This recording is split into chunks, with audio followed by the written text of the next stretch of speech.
Welcome to Conversations with Eddie Lyons. I'm Jared. Pastor, how are you doing today? I am doing great. It's a good day. It is a good day. It's nice outside. It's Beautiful. cold, but it looks like it could be 80 degrees. So It's not, but decent. it's sunny. Yeah, it's sneaky on us. So today we have a tough subject, but a good one. And I think a lot of people are going through this. A lot of people have dealt with this in the past, but it's dealing with grief and loss. You're a pastor, and you sit with people at their bedside, on hospital beds. You do funerals really consistently. Well, what advice would you have for anyone going through grief right now? Well, how would you start this conversation? Okay. Well, first of all, there will be things in our lives that will be so hard, so difficult, events that we will grieve. And it's people who are looking for a walk with God that avoids all of the pain and sorrow. They're not looking for the God that exists, because he's going to let us walk through a life that includes pain, loss, and sorrow. Okay. For instance, when you lose a loved one, it's never going to be the same. You know, I do sit with people. I do attend these funerals. And it doesn't matter how young or old they are. I watch the grandchildren on the front row of their grandmother, and they're crying because she's gone. And they loved her, and she meant so much to them.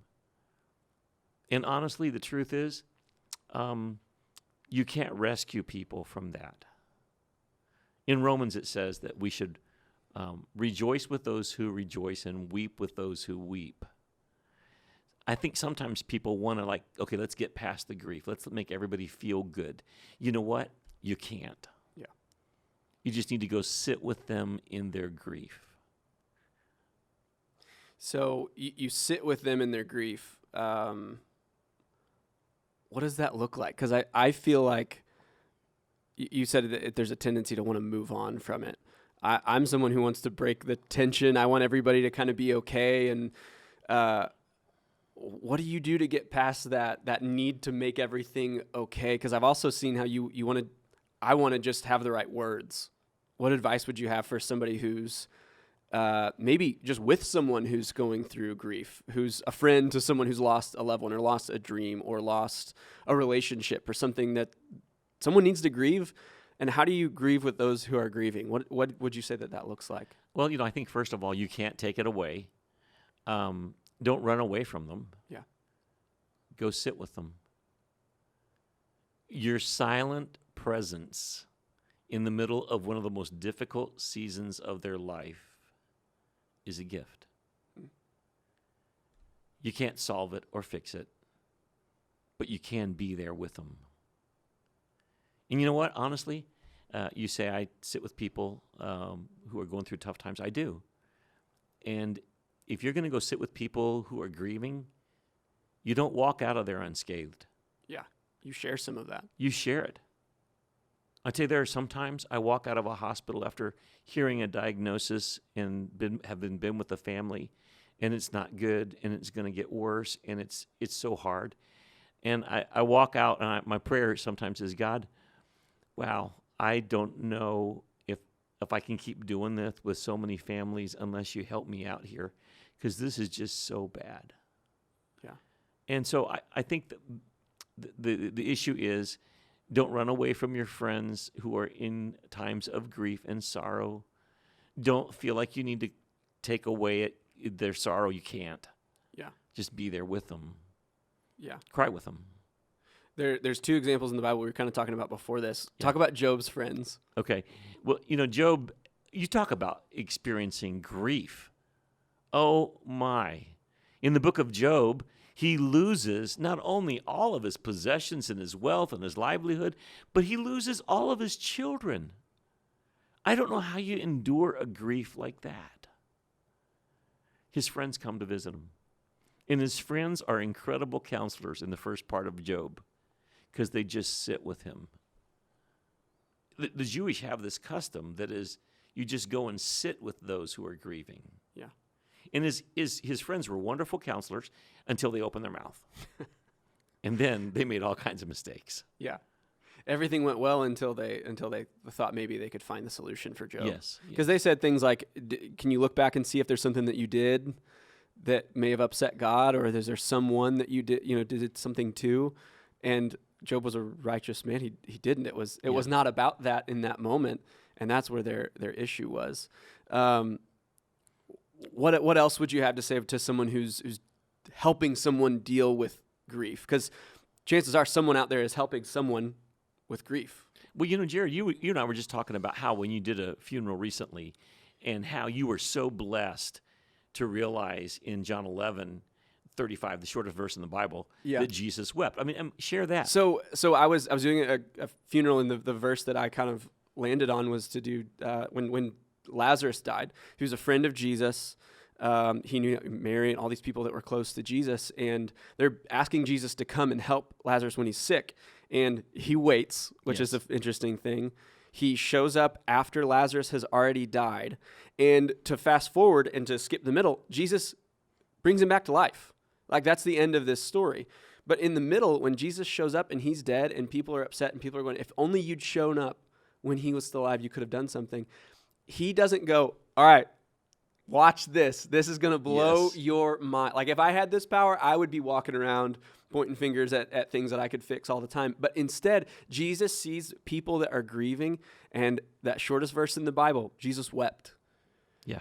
That if you're in grief right now, he sees you, and his heart breaks with you. Jesus himself, God himself, saw people, and he didn't go, hey, your problems are not that big. I'm going to fix it later. Watch this. Yes. He just wept with them. And I think for me, and the grief that I've gone through, I don't need words. I don't necessarily need people to come and say, hey, it's going to be okay.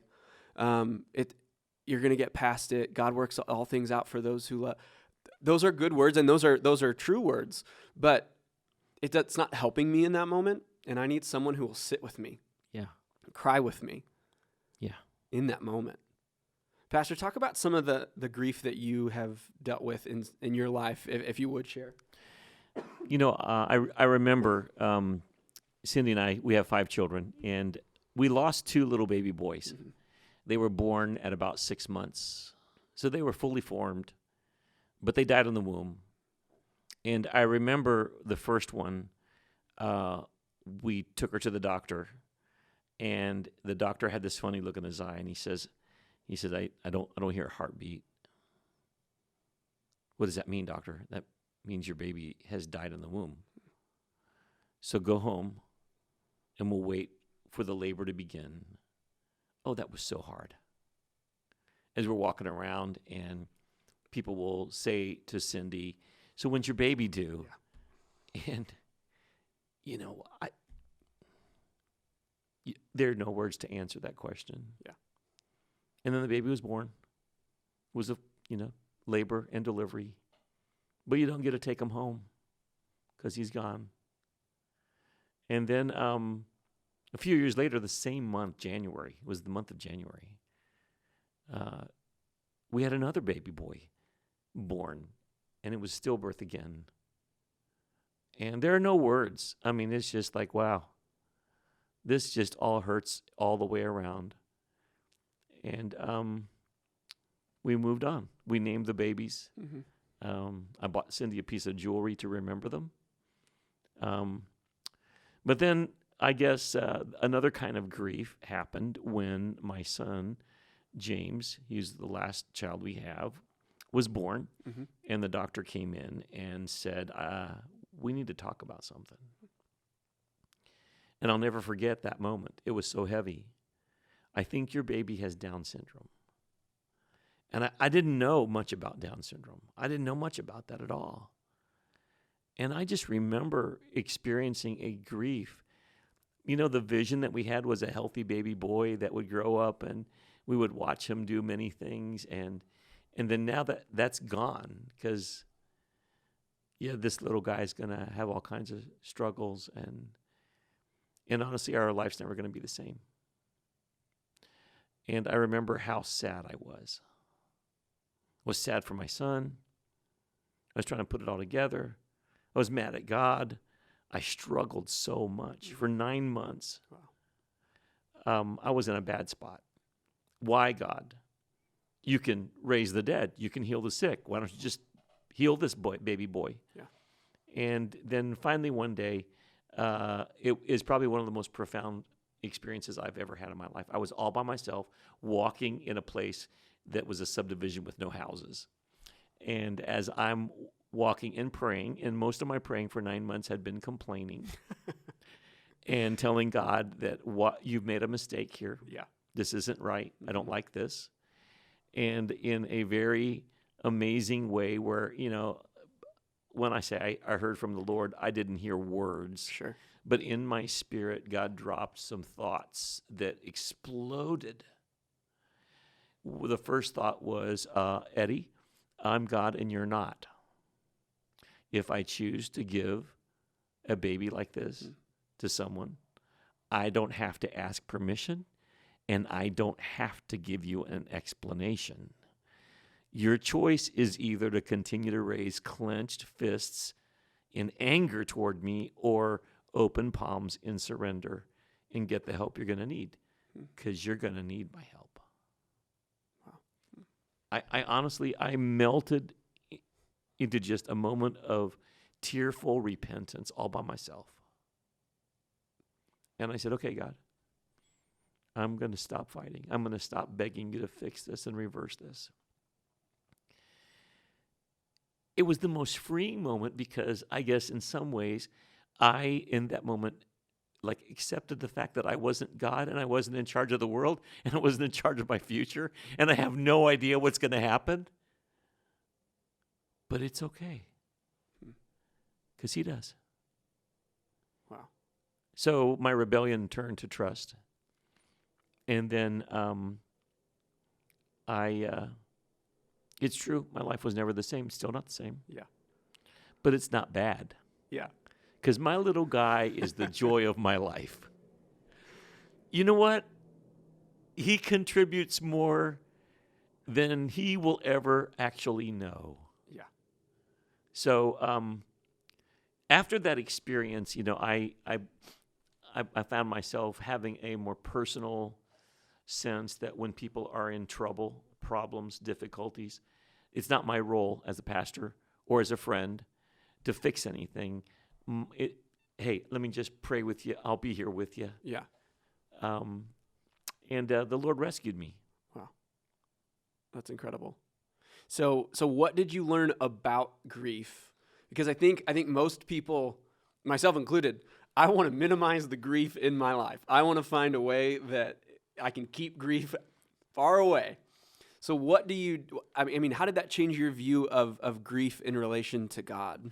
Okay, I heard this Jewish proverb. Now, I'm not sure it really is a Jewish proverb or even where I heard this. We'll say it is today. Somebody can email if I say it's a out. Jewish proverb, it sounds a lot better, doesn't it? Okay, it's more impressive, yeah. so be impressed. But I think it's really true. It's important for us to accept grief as a gift from God to manage the many painful and difficult situations in our life. So in the proverb, it's like God just hands you this wet towel and you squeeze the water out. You know when you're trying to squeeze the water out of a towel? So you squeeze it out. And then you re-roll it and you squeeze it again. You get a little bit more water out. And then you squeeze it again until the towel is dry. And in the process of grieving, we find healing. It doesn't change the circumstances. But grieving is the mechanism for us to be able to emotionally and cognitively process the new day we're in. So don't hurry up people in their grief. That's my lesson. I still feel sad sometimes when I'm sitting with my son and he's trying to tell me something and the words aren't coming to him. Sure. And he looks at me and says, Dad, And I'll say to him, James, come on, please just keep trying. Yeah. I want to know what you have to say, okay? And it makes me sad. And I have to just embrace that sadness. and we work through it. It's like a game of charades all the time. Yeah. And then it brings me to a place that I find great joy in, because one day, Jared, I'm going to sit with my son in heaven. And all the limitations and disabilities that he's had to deal with for all of his life, they're going to be gone. Yeah. And he's going to sit with me. He's going to tell me everything he wants me to know. Yeah. And it's going to be easy for him, and I'm going to be able to understand it. Yeah. It's going to be okay. Yeah. It's going to be okay. But I'm going to still grieve in the meantime. Yeah. I think that heavenly perspective of we need Jesus because he's the only thing that can make all things right. Yes. There's not one thing that can bring a lost family member back. There's not one thing that can fix pain from abuse or one of those things. Yes. But Jesus is the only person that can bring hope of tomorrow, hope of heaven with him, where everything will be made right. Every tear will be wiped away and everything will be made right. That's it. I have to hang on to that. Oh my goodness. Or I'll get lost in all of that. Yes. And I think one of the things that the grief that I've gone through has opened my eyes to is before I went through any amount of grief, I looked around and went, things are good. I don't really understand that thing that you're going through. But understanding the grief that I went through, I see people through a different lens. When someone's going through something, I don't go, oh, that's hard. I don't really get it. You can live in that with them. Yes. You can understand what it meant when someone just sat with you. You can understand what it meant to just cry with someone, and to realize the levels of pain, the depths that it's not just the death. It's the next Christmas that they're going to go through. It's all those little things that you go, man, if I wouldn't have gone through any amount of grief, I wouldn't have seen that. I wouldn't have recognized that. Right. Pastor, do you have anything else for us on grief? Well, I do love Romans chapter 8. Mm-hmm. It's that famous verse, for God works all things for good. What that means is in the bad, that sometimes stays bad, we're going to have to live with it till the day we get into heaven. Yeah. He is working out good things. I just believe that. Yeah. And then what will separate us from the love of God? And then it lists all of those things that we don't want. Yeah. And none of them can separate us from the love of God. Yeah. And Jesus came for the very purpose of redeeming all things. Behold, I make all things new. We're going to get there. And in his kingdom, there will be no more tears. There'll be no more sadness, no more pain. The former things will be passed away. That is our hope. It is. Well, Pastor, thank you. Hey, we hope you enjoyed this episode. We'll see you next time.